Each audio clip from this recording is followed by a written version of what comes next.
1971 সালের 24শে মার্চের পর যারা বাংলাদেশ এবং মায়ানমার থেকে ভারতে প্রবেশ করেছে তারা সবাই অবৈধ অভিবাসী বলে মনে করেন তিপ্রামথার নেতৃত্বরা। আর ত্রিপুরায় বাস করছে এমন অবৈধ অভিবাসীদের চিহ্নিত করে নিজ নিজ দেশে পুশব্যাক করার দাবি তুলেছে দল। গত 22শে এপ্রিল পেহেলগাম সন্ত্রাসী হামলার পর কেন্দ্রীয় স্বরাষ্ট্র মন্ত্রণালয় রাজ্যগুলোকে পাকিস্তান, বাংলাদেশ ও মায়ানমার থেকে আসা অবৈধ অভিবাসীদের বিরুদ্ধে অভিযান তীব্র করার নির্দেশ দিয়েছে। সেই মোতাবেক দিল্লি ও গুজরাট সহ দেশের বিভিন্ন প্রান্ত থেকে অবৈধ অভিবাসীদের পুশব্যাকের প্রক্রিয়া শুরু হয়েছে। কিন্তু তিপ্রামথার অভিযোগ, রাজ্যে এমন কোনো উদ্যোগ গ্রহণ করেনি প্রশাসন।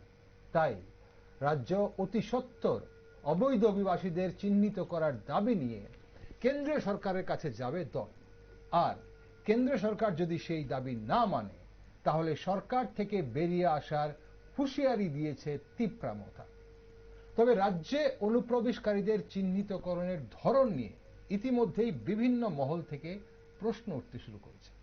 পাশাপাশি অবৈধ অভিবাসীদের ইস্যুকে কেন্দ্র করে রাজ্যের শান্তি ও সম্প্রীতির পরিবেশ নষ্ট করার চেষ্টা করছে একাংশ বলে অভিযোগ উঠছে।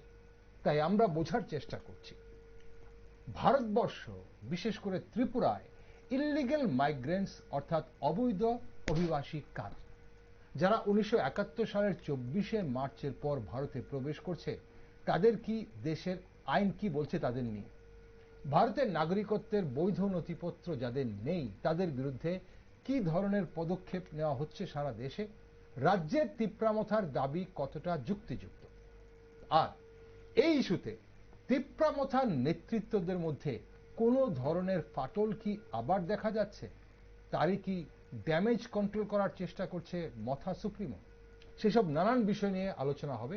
নমস্কার, আমি দীপেন আর আপনারা দেখছেন নিউজ ভ্যানগার্ড। রাজ্যে অনুপ্রবেশকারীদের চিহ্নিতকরণ ইস্যু নিয়ে একটি গুরুত্বপূর্ণ টকশোতে আজ আমার সাথে রয়েছেন দুজন বিশিষ্ট সাংবাদিক। রয়েছেন সাংবাদিক সঞ্জীব দেব এবং সাংবাদিক মণিময় রায়।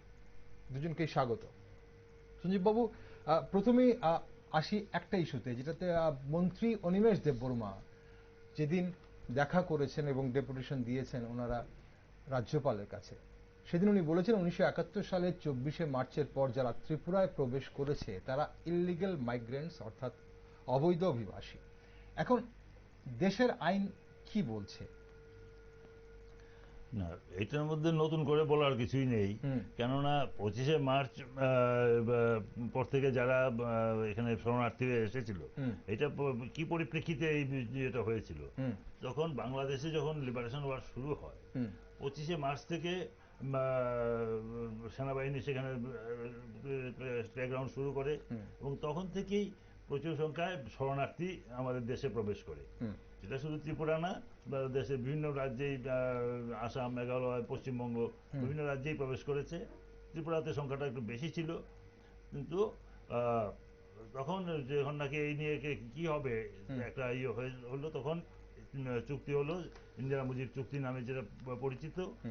সেখানেই ঠিক হয়েছিল যে 25শে মার্চ থেকে যেহেতু ক্র্যাকডাউনটা হয়েছিল এবং তখন থেকেই ব্যাপক হারে শরণার্থী আসা শুরু হয়, তাই সেই দিন থেকে যারা এসেছে তারা শরণার্থী হিসেবে ট্রিটেড হবে এবং তারা আবার তাদের দেশে ফিরে যাবে। আচ্ছা, এইটাই ছিল।